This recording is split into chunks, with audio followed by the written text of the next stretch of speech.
ओम काली सनातन संस्कृती आणि मी आपल्या आध्यात्मिक यूट्यूब परिवारात आपल्या सर्वांचं पुन्हा एकदा स्वागत आहे. आपला आजचा विषय आहे की आपल्याला माहिती आहे की औंध नगरी म्हणजे औंध जे गाव आहे ते औंधच्या यमाईसाठी प्रसिद्ध आहे. पण मग तरीसुद्धा भरपूर जणांना माहीत नसेल की तिथं पहिलं जे दर्शन असतं ते मोकळाई देवीचं घेतलं जातं आणि मोकळाई आईसाहेबांचं दर्शन झाल्यानंतरच यमाई आईसाहेबांना डोंगरावरती जावं लागतं दर्शनासाठी. मग असं नक्की काय ह्याच्या पाठीमागं खरं कारण काय आहे हे भरपूर लोकांना माहीत नाही, त्याच्यावरती आपण आज बोलणार आहे. आता याबद्दल दोन कथा आहेत, पण जी दुसरी घटना आहे ती मला माझ्या सद्विवेक बुद्धीला ती पटते आणि मला ती योग्य वाटते.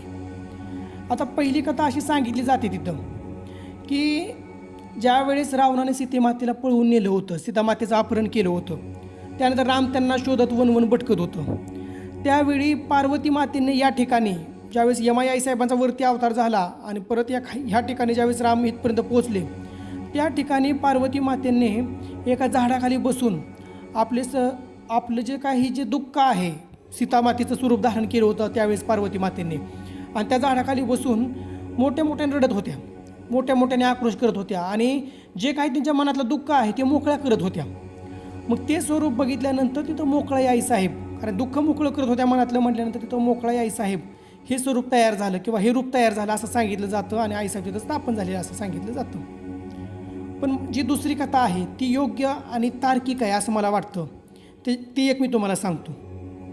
ती कथा अशी आहे किंवा ती घटना अशी आहे की ज्यावेळेस कोल्हापूरच्या अंबाबाईच्या हाकेला दाहून उत्तरेचा जो देव आहेत केदारनाथ म्हणजे ज्योतिबा हे दैत्यवध करत दक्षिणेला आलेले आहेत, उत्तरेहून देवदक्षिणेला आलेत.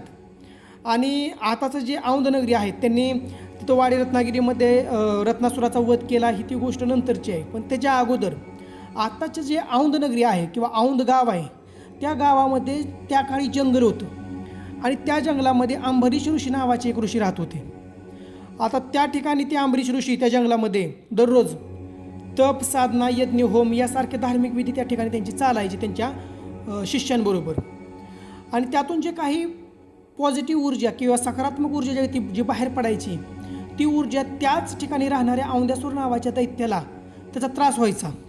म्हणून औंध्यासूर दैत्य तिथं येऊन त्यांचं जे काही यज्ञ असेल होम असेल त्याचा नाश करायचे, त्याच्यामध्ये मेलेले जनावरं टाकणं किंवा ते वेगवेगळ्या पद्धतीने ते यज्ञ ते नष्ट करण्याचा प्रयत्न करायचे.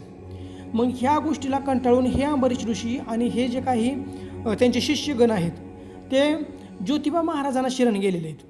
आणि ज्योतिबा महाराजांना शरण गेल्यानंतर ज्योतिबा महाराज तिथं आलेले आहेत आणि त्या औंध्यासुराबरोबर त्यांनी युद्ध केलं. त्या ठिकाणी ह्या युद्धामध्ये हा बलाढ्य असा औंध्यासूर ज्योतिबा महाराजांच्या हाताने त्यांना मरण काही येईना.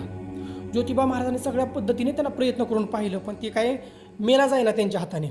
मग हे माझ्या हाताने ह्याचं मरण का नाही हे बघण्यासाठी ज्यावेळेस त्यांनी अंतर्मनाने जाणलं किंवा दिव्य दृष्टीने ते जाणलं त्यावेळेस त्यांना कळलं की साक्षात भगवतीच्या हाताने ह्या औंध्यासुराचं मरण लिहिलेलं आहे. त्यावेळेस त्यांनी आईसाहेबांचा तिथं धावा केलेला आहे आणि एम आई म्हणताना आईसाहेब तिथं यम आई स्वरूपात म्हणजे भगवती त्या ठिकाणी मोरावरून आलेले आहेत. त्यांनी औंध्यासुराबरोबर युद्ध केलं आणि औंध्यासुराबरोबर युद्ध झाल्यानंतर औंध्यासुराचा त्यांनी तिथं वध केला. औंध्यासुराचा वध केल्यानंतर सुद्धा भरपूर त्यांच्या अंगावरती सुद्धा आईसाहेबांच्या अंगावरती घाव झाले होते, भरपूर त्यांना सुद्धा दुखापत झाली होती. आणि त्याचा जो दाह आहे ह्या युद्धाचा जो दाह आहे तो शांत करण्यासाठी औंध नगरीमध्येच एक तळं आहे, तिथं जगदंबेचं जे तळं आहे त्या तळ्यामध्ये त्यांनी उतरून त्या ठिकाणी त्यांनी केस मोकळी सोडून त्यांनी त्या ठिकाणी आंघोळ केलेली आहे त्या तळ्यामध्ये. आणि आंघोळ केल्यानंतर त्यांचा जो शरीरावरचा दाह आहे तो कमी झाला. आणि ज्या ठिकाणी आताचं हे मोकळाईचं मंदिर आहे ह्या मंदिरामध्ये आईसाहेबांनी येऊन म्हणजे मंदिरामध्ये म्हणण्यापेक्षा त्या ठिकाणी त्या काळात झाडं असतील त्या झाडाखाली बसून आईसाहेबांनी केस मोकळी सोडून ती केस वाळवलेले आहेत. आणि आता जे आपण बघतोय हे जे तळं आहे आता औंधमधलं त्या ठिकाणी आता सध्याला काम चालू आहे. पण वैशिष्ट्य असं आहे की काम चालू असताना सुद्धा तिथलं पाणी अजून आटलेलं नाही. हे इतकं मोठं तळं आहे सध्याला औंधमध्ये ज्या ठिकाणी त्यांच्या भाविकांच्या गैरसोयी होऊ नये म्हणून काही कामं चालू आहेत. मग ह्या तळ्यामध्ये आईसाहेबांनी आंघोळ करून ह्या ठिकाणी आंघोळ करून आईसाहेब जिथं आता मोकळायचं आपण मंदिर बघितलं त्या जागेवरती बसून आईसाहेबांनी केस मोकळी सोडून तिथं वाळवलेले आहेत. आणि केस मोकळी सोडून तिथं बसल्यामुळं आणि तिथं आराम केल्यामुळं तिथं मोकळाई असं नाव पडलं आहे.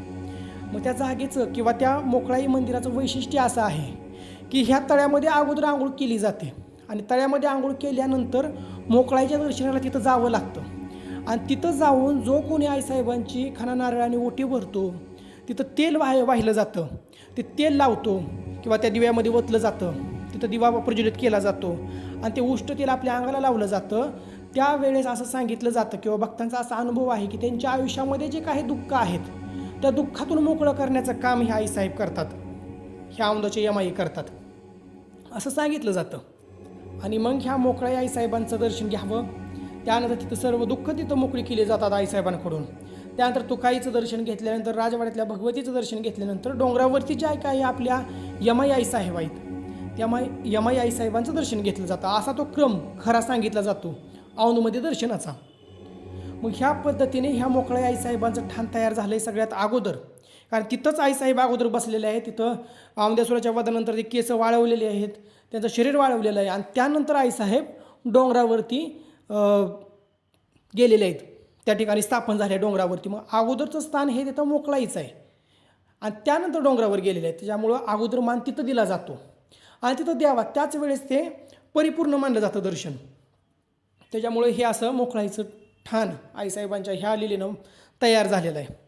आपण आपल्या या आध्यात्मिक यूट्यूब परिवारामध्ये अशाच पद्धतीच्या आध्यात्मिक माहिती आणत असतो आणि आपले असे अनेक व्हिडिओसुद्धा अपलोड झालेले आहेत. अधिक महिन्याविषयीचे असतील किंवा जे काही बाकीच्या गोष्टी आहेत त्याच्यावरती आपण बोललेलो आहे. जर तुम्हाला या आपल्या आध्यात्मिक यूट्यूब परिवारामध्ये जे काही आपण माहिती देतो ती जर आवडत असेल, नक्कीच तुम्ही लाईक करा, सबस्क्राईब करा आणि जास्तीत जास्त शेअर